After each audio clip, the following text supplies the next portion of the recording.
તો chapter number 3 પ્રવાહ વિદ્યુતના ભાગ 2 માં આપ સર્વનું હાર્દિક સ્વાગત કરું છું। જીએસએસએસબી ની કોઈ પણ કોમ્પિટિટિવ એક્ઝામ જેમાં ફિઝિક્સ હોય, દાખલા તરીકે 359 lab assistant, 327 lab assistant, 347 x ray assistant, 433 extra assistant, કોઈ પણ પરીક્ષાની તમે તૈયારી કરતા હોય અને ફિઝિક્સ સબ્જેક્ટ આવે તો એમાં પ્રવાહ વિદ્યુતનો ભાગ 2 લઈને હું આવી ગયો છું। એના રિલેટેડ બધી માહિતી તમને ડિસ્ક્રિપ્શન બોક્સમાં WhatsApp link, WhatsApp group, Telegram link આ બધું મળી જશે, તો તમે ચેકઆઉટ કરી લેજો। ચલો, બીજા ભાગની અંદર આપણે અવરોધકતાનો તાપમાન ગુણાંક વિશેની વાત કરવાના છે, પણ એ પહેલા ભાગ 1 માં આપણે શું જોઈ ગયા? આપણે જોઈ ગયા વિદ્યુત પ્રવાહ ઘનતા, એના પછી મોબિલિટી જોઈ ગયા હતા ને। ચલો, હવે આપણે જોઈશું અવરોધકતાનો તાપમાન ગુણાંક। તો જ્યારે પહેલી જીએસઆરટીસી ની જે બુક હતી ને, જીએસએચઈબી ની બુક, એમાં આર નું સૂત્ર હતું કે આરટી બરાબર R0 1 plus alpha T minus T0। હવે તમે એનસીઈઆરટી વાંચો તો આના રિલેટેડ સમ્સ હશે, દાખલા આપેલા છે, એ દાખલા તમે ચેકઆઉટ કરી શકો, જોઈ શકો, બટ મને લાગે છે એમાંથી તમને ના પૂછાવવું જોઈએ। હા, પૂછાવવું જ હોય તો તમને કદાચ આવું પૂછી દે આલ્ફા, કારણ કે આલ્ફાની જે વેલ્યુ હોય ને તે પોઈન્ટ અને ઘાતમાં આપેલી હોય છે। હવે એ ગણતરી આપણા માટે શક્ય નથી 180 મિનિટમાં 210 સવાલ કરવાના છે। કદાચ પૂછાય ને તો અવોઇડ બી કરવા જોઈએ, પણ અહીંયાથી પૂછાઈ શું શકે? તો આલ્ફા રિલેટેડ પૂછી શકે કે સુવાહકો માટે આ જે આલ્ફા છે એ ધન હશે, અને સુવાહકોમાં તાપમાન વધશે તો અવરોધ પણ વધશે। જ્યારે અર્ધવાહકોમાં ઉલટું છે, તાપમાન વધશે તો અવરોધ ઘટશે, અને સાથે સાથે આલ્ફા પણ ઋણ હશે, શૂન્યથી ઘણું નાનું, અહીંયા આલ્ફા શૂન્યથી ઘણું મોટું। જ્યારે અહીંયા મિશ્ર ધાતુઓમાં આલ્ફાનું મૂલ્ય ન ગણીએ, એટલે કે શૂન્યની નજીક હોય છે। આ મગજમાં નાખી દેજો। તો અહીંયાથી પૂછાવા લાયક મને સૂત્રમાંથી આલ્ફાના મૂલ્યના રિલેટેડ યા તો સુવાહક અને અર્ધવાહકની વચ્ચે માટે દેખાય છે। ઓકે, હવે આપણે પાવરની વાત કરીશું। વિદ્યુત ઉર્જા અને પાવર। ઉર્જા આવે એટલે ઉર્જાનું એમએલટી ખબર હોવી જોઈએ, M1L2 T-2, અને પાવરની જ્યારે વાત કરીએ તો પાવરનું એમએલટી ખબર હોવી જોઈએ 123, એટલે કે M1L2 T-3। ઉર્જાનો જે એકમ છે તે જૂલ છે, અને પાવરનો જે એકમ છે તે વોટ છે। તો આટલું યાદ રાખજો। પાવરનું મેઇન જે સૂત્ર છે એ તમારે યાદ રાખવાનું છે, P બરાબર VI, પરંતુ તમે આને IR અથવા VR ના ફોર્મમાં પણ લખી શકો ઓહમના નિયમનો ઉપયોગ કરીને। તો એ કેવી રીતે કરશો? તો V બરાબર આપણી પાસે સૂત્ર શું હતું? IR। હવે એમાં જે V છે એમાં IR મૂકી દો, તો V માં હું IR મૂકી દઉં તો IR અને I આ બેને ભેગા કરશો તો બનશે I²R। તો જ્યારે દાખલામાં P ની વાત હોય, I ની વાત હોય, R ની વાત હોય તો આ સૂત્ર વાપરો।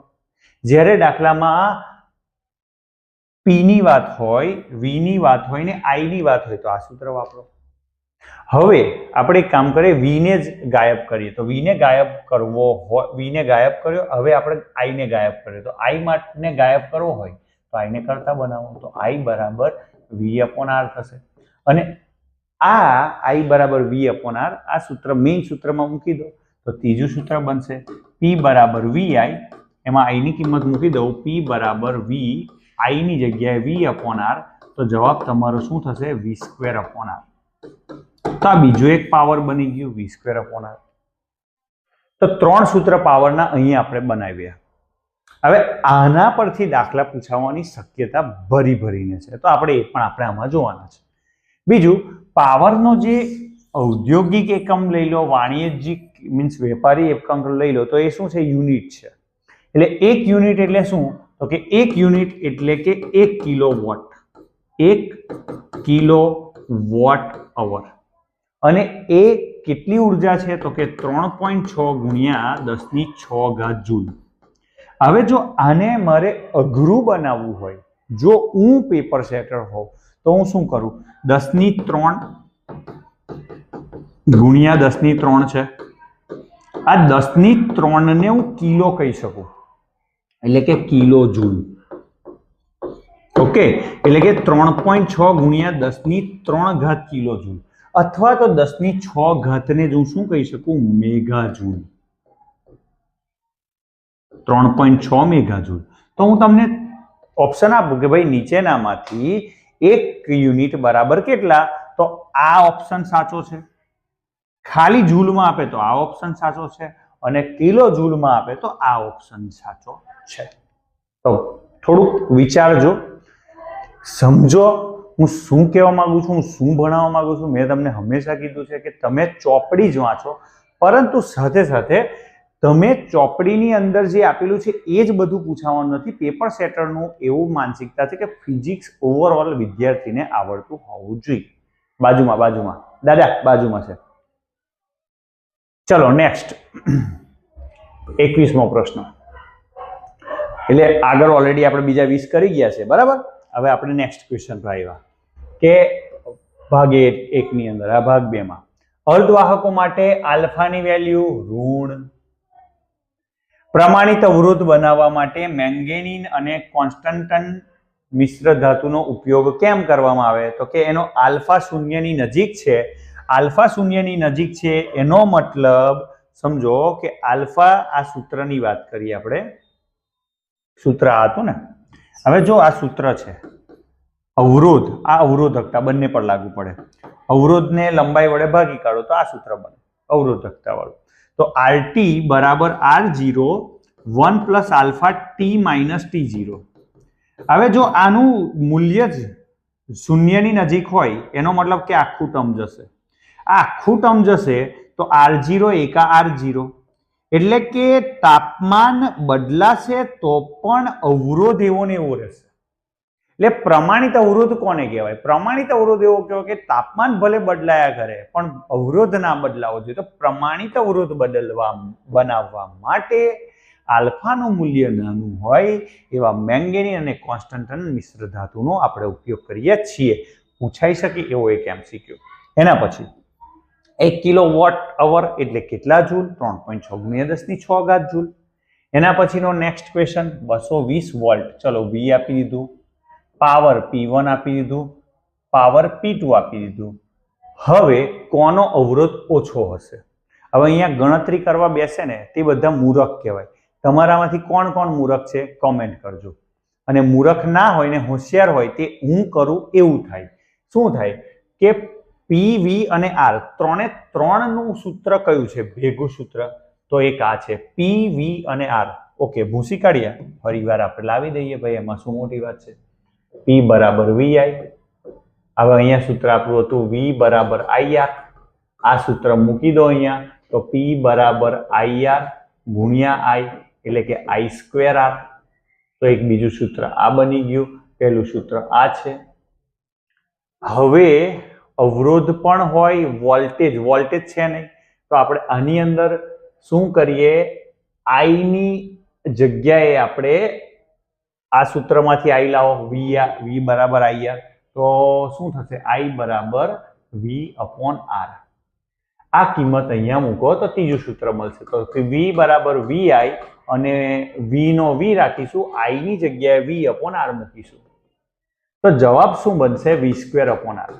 હવે ત્રણ સૂત્ર તમે જો ગોખી શકતા હોય તો ગોખો, પણ હું તો ના કહું છું. મેં પોતે નથી ગોખ્યા, મને નહીં ખબર V²/R થાય.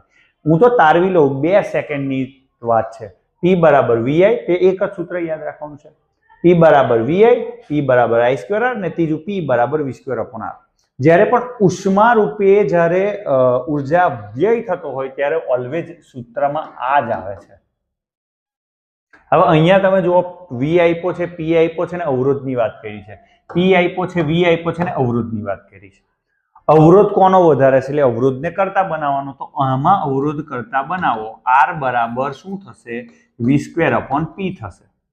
હવે જે દાખલો કરવા બેસે ને અહીંયા આગળ, તે મેં તમને કીધું એમ મૂર્ખ છે. કેમ મૂર્ખ છે? સિમ્પલ 2 ની કમ્પેરિઝન છે. એટલે એકનું મૂલ્ય નાનું છે ને એકનું મૂલ્ય મોટું છે. P છેદમાં છે, છેદ મોટો અંશ નાનો, છેદ નાનો અંશ મોટો. તો તમને શું કીધું? અવરોધ કોનો વધારે? અવરોધ વધારે કરવો હોય તો છેદને નાનો કરવો પડે, તો છેદ એટલે કે પાવર નાનો કરવો પડે, તો 40 વોટ એ છેદ છે એ નાનો છે તો અવરોધ ઓટોમેટિક મોટો થઈ જશે ભાઈ. અને જો તમારે અવરોધ ઓછો જોઈતો હોય તો શું કરવું જોઈએ? પાવર વધારી દો, છેદ વધારી દો, અંશ નાનો થઈ જશે. સિમ્પલ. એટલે સૂત્ર પર સમજ પડી? ના સમજ પડી હોય તો નાનો મેસેજ કરજો આનાથી. ફરી એકવાર સમજાવીશ નેક્સ્ટ સેક્શનમાં. સિમ્પલ છે. નેક્સ્ટ, વિદ્યુત હીટરના ફિલામેન્ટ માટે કયા દ્રવ્યનો ઉપયોગ થાય છે? નાઇક્રોમનો ઉપયોગ થાય છે. હવે તમારે કોમેન્ટમાં એ જવાબ આપવાનો છે કે નાઇક્રોમ કઈ ધાતુઓની મિશ્ર ધાતુ છે. ઓકે, તમે આ એક કામ કરી શકો, કોમેન્ટ કરી શકો. ખબર હોય તો, ના ખબર હોય તો ગૂગલ કરો અને છેલ્લે જવાબ આપો. બધાના પર્સન્ટેજ કેટલા એ પણ તમે લખી શકો. 100 ઓમેગાના અવરોધમાંથી ચલો આર આપી દીધો, આઈ આપી દીધો, પાવર શોધવાનો છે. મેં તમને કીધું ને, મેં એટલા માટે જ આવા ક્વેશ્ચન લીધા, કારણ કે પૂછાશે પણ આવા જ. બરાબર, ત્રીજું ચેપ્ટર છે તો પાવરના આવા જ ક્વેશ્ચન પૂછાશે જેમાં સૂત્ર વાપરવાનું. તો પી બરાબર, તમે કહેતા ને કે દાખલા દાખલા દાખલા, આવા દાખલા પૂછાય. પી આઈ આર 3 એ 3 હોય તો એવું આ સૂત્ર છે. પી બરાબર આઈ સ્ક્વેર આર. તો આઈ કેટલો છે? 2, 2 નો વર્ગ 4 અને અવરોધ છે 100 ઓમેગા. 2 નો વર્ગ 4 ગુણ્યા 100 400 અને પાવરનો એકમ ઓલવેઝ લઈશું આપણે વોટ. તો 400 વોટ છે. પરંતુ જો મારે આ પેપરને અઘરું બનાવવું હોય ને તો હું આરામથી બનાવી શકું. કેવી રીતે? આ 400 ની જગ્યાએ હું લખી દઉં 0.4 કિલોવોટ. કિલોવોટ. બરાબર, બધા ગોતે ચડી જાય. કદાચ તમે આ વિડીયો જોઈને 400 વોટ સુધી કરી દો, આ ના મગજમાં આવે. એટલે તમને આવું કન્વર્ઝન ખાસ આવડવું જોઈએ. હું જે વાત કરું છું તે ગુજકેટ લેવલની છે, પણ જ્યારે મેરિટ ઉપર આવતા જશે, જેમ જેમ એક્ઝામ્સ જશે તેમ તેમ, ત્યાર પછી પેપર સેટર કંઈક તો વિચારશે કે ભાઈ હવે લેવલ ઉપર કરવા માટે એક થોડોક ટ્વિસ્ટ આપવું, એક થોડો ટ્વિસ્ટ આપવું, તો આવા ટ્વિસ્ટ આપશે, એકમોમાં ટ્વિસ્ટ આપશે. ચલો, એના પછી આ બધું છે ને ઓલરેડી બીજી એકવાર આગળ વિડીયો બની ગયો, પણ એમાં વિડીયોમાં જે ફોકસ આવે એ ફોકસ હટી ગયું, એટલા માટે ફરી વાર એફર્ટ નાખીને આ વિડીયો બનાવશું તમારા માટે. ચલો, સરસ ટોપિક છે. શું કહે છે કે અતિવાહકતા એટલે કે સુપર કન્ડક્ટિવિટી. સુપર કન્ડક્ટિવિટીની ઘટનામાં ક્રાંતિક તાપમાન એટલે કે ક્રિટિકલ ટેમ્પરેચર, આ જે અત્યારે જે સિલેબસ છે એની આગળની બુક અને એની આગળની બુક એટલે કે GSEB ની બુક હતી, જેમને આઈડિયા હોય એમને, એમાં ક્રાંતિક તાપમાન વિશે એક સરસ પેરેગ્રાફ આપેલો હતો કે ક્રાંતિક તાપમાન કોને કહેવાય ને. એક ફિઝિક્સની એક ઇન્ટરેસ્ટિંગ ફેનોમેના છે કે અમુક ટેમ્પરેચર, એમાં સૌથી ઓછામાં ઓછું ક્રાંતિક તાપમાન છે, સૌથી વધારામાં વધારે, એ છે -167 ની આજુબાજુ સિરામિક તત્વનું. બાકીના બધા આનાથી બી નેગેટિવ છે, -250 સુધીના છે. તો આ સિરામિક એક એવું તત્વ છે કે આટલા ટેમ્પરેચર પર તમે એને લઈ જાઓ તો એમાં અવરોધ શૂન્ય થઈ જાય, અને જ્યારે એમાં અવરોધ શૂન્ય થઈ જાય તો એમાં વાહકતા અનંત થઈ જાય. તો સવાલ એવો પૂછ્યો છે કે અતિવાહકતા એટલે સુપર કન્ડક્ટિવિટી. સુપર કન્ડક્ટિવિટી ઘટનામાં ક્રાંતિક તાપમાને અવરોધકતા કેટલી? અવરોધ શૂન્ય થશે અને વાહકતા અનંત ગણી થશે. અવરોધ, એનું કારણ છે ને કે R બરાબર શું જોયું હતું પહેલા વિડીયોમાં, તો કે 1/G જોયું હતું. તો જો R 0 થાય તો G વાહકતા અનંત થાય, અને વાહકતા શૂન્ય થાય તો R અનંત થાય. સિમ્પલ છે, એકબીજાના વ્યસ્ત થશે. શૂન્યનો વ્યસ્ત અનંત, અનંતનો વ્યસ્ત શૂન્ય. R નો વ્યસ્ત G, G નો વ્યસ્ત R. અવરોધકતાનો વ્યસ્ત વિશિષ્ટ વાહકતા, વિશિષ્ટ વાહકતાનો વ્યસ્ત અવરોધકતા. સિમ્પલ. નેક્સ્ટ, વોલ્ટેજ અડધો કરવામાં આવે તો અવરોધ R માં પાવર ખર્ચ પર શું અસર થાય? લાગ્યો બહુ અઘરું પેપર છે સર. નથી અઘરું ભાઈ. P, V અને R 3 એ 3 નું ભેગું સૂત્ર કયું? P બરાબર V²/R. એકવાર લખો તો ખરા, જોઈએ. P બરાબર V²/R. હવે તમે શું કરો છો? નવા પાવરમાં, ન્યૂ પાવરમાં શું કરો છો કે V ની કિંમત કેવી કરી દીધી? અડધી કરી દીધી. તો લખો તો ખરા V/2 અને એનો સ્ક્વેર / R, એટલે કે V²/4 અને આખાના છેદમાં R. એટલે 1/4 અલગ પાડો તો રહેશે શું v²/r, અને આ તો તમારો જૂનો પાવર છે, મેઇન પાવર છે. તો મેઇન પાવર કેટલો થયો? ચોથા ભાગનો થયો. એટલે જ્યારે પણ આવો દાખલો આપે ને તો સૂત્ર લખો મેઇન, અને સૂત્રની અંદર જેને અડધું બમણું કરવાનું કીધું એ બમણું લખો, અને એ આંકડાને વર્ગ ઘન કરતા છેદમાં હોય, છેદના છેદમાં હોય તો અંશમાં લાવતા, આવી બધી પ્રક્રિયા કરીને એ નંબર છૂટો પાડો, અને એ નંબરને મૂળ સૂત્ર સાથે સરખાવો એટલે તમારો જવાબ. તો મૂળ સૂત્ર શું કહે છે કે ચોથા ભાગનો થાય છે. v²/r જે મેઇન પી છે એ 1/4 થાય છે. નવો પાવર મેઇન પાવરનો ચોથો ભાગ, આવી રીતે સરખાવાય. આશા રાખું છું કે જે હું આ સમજાવું છું ને એ તમારા માટે એટલું રામબાણ થશે. જે વિદ્યાર્થીઓ આ કમ્પ્લીટ મારા વિડીયોને ફોલો કરશે ને, ફિઝિક્સમાંથી 50માંથી 40 તો વિડીયો જોઈને આવવાના છે ભાઈ. એટલે તમે અહીંયા સુધી બેઠા છો એનો મતલબ કે you are on the right path. ચાલો, વિદ્યુત ફ્યુઝ તારમાં કયો ગુણધર્મ હોવો જોઈએ? ફ્યુઝ વસ્તુ શું છે? 5-10 રૂપિયાનો ફ્યુઝ કેમ આપણે લગાવીએ ભાઈ?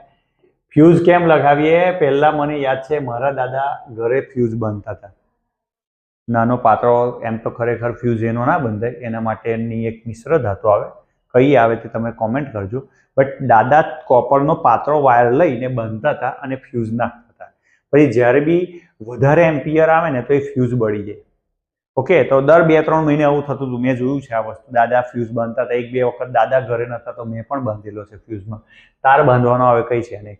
વધારે જેવું પણ વધારે પ્રવાહ આવે ને એટલે ફ્યુઝ બળી જાય.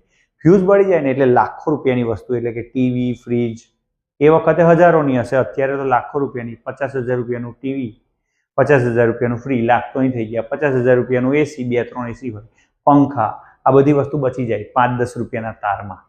તો તાર કેવો હોવો જોઈએ? તો કે વહેલો પીગળી જાય, એટલે કે નીચું ગલન બિંદુ, અને અવરોધ વધારે હોય ને તો જ, અવરોધ જેટલો વધારે એટલો ગરમ થાય. તો અવરોધકતા ઊંચી અને ગલન બિંદુ નીચું હોવું જોઈએ.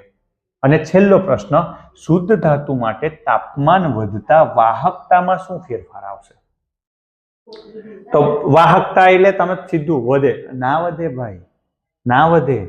શુદ્ધ ધાતુ માટે તાપમાન વધારો તો એની અંદર જે લેટીસ આયનો આવેલા છે, ધન આયન, ઋણ આયન એટલે કે ઇલેક્ટ્રોન, એ તો ફરશે, પણ જે ધન આયન છે એ પોતાની જગ્યાએથી જઈ નહીં શકે, પણ એનું કંપન ચાલુ થશે, up and down, to and fro, આગળ પાછળ, ઉપર નીચે. તો એ જે કંપન છે એને લીધે અવરોધ વધશે, અને અવરોધ વધશે બરાબર છે, વાહકતા ઘટશે, કારણ કે અવરોધ અને વાહકતા એકબીજાના વ્યસ્ત છે.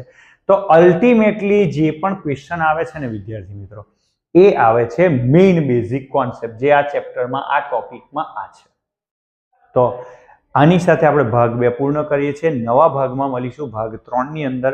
Stay tune, we will be meet soon, અને ફરી એકવાર મળીશું નવા વિડીયોમાં. ત્યાં સુધી જય હિન્દ, જય ભારત. આ વિડીયો કેવો લાગ્યો કોમેન્ટ જરૂરથી કરજો.